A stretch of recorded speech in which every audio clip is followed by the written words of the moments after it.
सभी भारतवासियों को गणतंत्र दिवस की हार्दिक हार्दिक शुभकामनाएं। गणतंत्र दिवस चूंकि 26 जनवरी 1950 से लागू हुआ है और हम हर वर्ष 26 जनवरी को रिपब्लिक डे गणतंत्र दिवस के रूप में मनाते हैं। आज आपको इसके कुछ रोचक तथ्य बताने जा रहा हूं कि कैसे हमें ये अमूल्य संविधान हमें मिला है और ये हमें कैसे हमारे राष्ट्र को आगे बढ़ाने में सबसे बड़ी भूमिका निभा रहा है। आजादी हमें 15 अगस्त 1947 को मिली और हमारा संविधान जो बना वो 26 जनवरी 1950 को बना। इस बीच में जो कानून चला वो भारतीय अधिनियम 1935 के माध्यम से चला, जो पुराना शासन चल रहा था। अब आप सोचिए कि इस संविधान को बनाने की जो प्रक्रिया है वो स्वतंत्रता के पहले की है।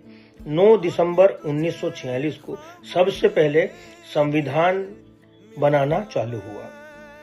चूंकि उस समय जब हम संविधान बना रहे थे 1946 में, तो हमारे साथ में जो आज जाहिल, आक्रांता और एक सपोले के रूप में जो है उभर कर आए हैं, जो पूरे विश्व के लिए सबसे बड़ा खतरा बन गया है, पाकिस्तान, ये सारे लोग हमारे साथ में उस समय थे। इन लोगों के हितों का भी हम लोग ध्यान रख रहे थे और हमें नहीं पता था कि ये जो है आगे चल के इतना बड़ा घिनौना रूप विभाजन के रूप में हमें देंगे। इस कारण से उस समय तक इनके साथ संविधान बनाने की तैयारी चल रही थी, लेकिन जब ये जाहिल विभाजिका के रूप में भारत का इन्होंने विभाजन करके पाकिस्तान बनाया, तो फिर उस संविधान को रिवाइज करके वापस बनाने की प्रक्रिया चालू हुई और इसी कारण से भारत में 1947 के बाद में संविधान बनाने में इतना टाइम लगा।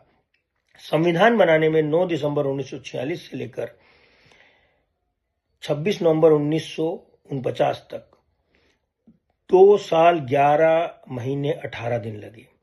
इन 18 दिनों में संविधान बनकर तैयार हो गया। जब संविधान बनकर तैयार हो गया 26 नवंबर 1949 को, तो उसको लागू 2 महीने बाद 26 जनवरी 1950 को क्यों किया गया?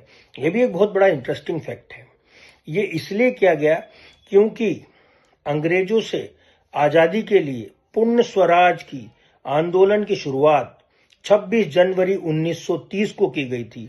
तो उस समय जो समिति के ड्राफ्ट मसौदा के अध्यक्ष डॉक्टर भीमराव अंबेडकर, पूरी संविधान सभा के अध्यक्ष डॉक्टर राजेंद्र प्रसाद, उपाध्यक्ष एच.एस. मुखर्जी और भी बहुत सारे सदस्यगण, सरोजनी नायडू, ऐसे कई लोग थे, सरदार वल्लभ भाई पटेल, जिन्होंने इस संविधान को बनाने में सबसे बड़ी भूमिका निभाई। 299 सदस्य थे जो संविधान बनाने में भूमिका निभा रहे थे। इन सब ने निर्णय लिया कि चूंकि हमने 26 जनवरी 1930 को पूर्ण स्वराज आंदोलन की शुरुआत की है, तो हम इस संविधान का निर्माण भी 2 महीने बाद इसकी नींव रखेंगे।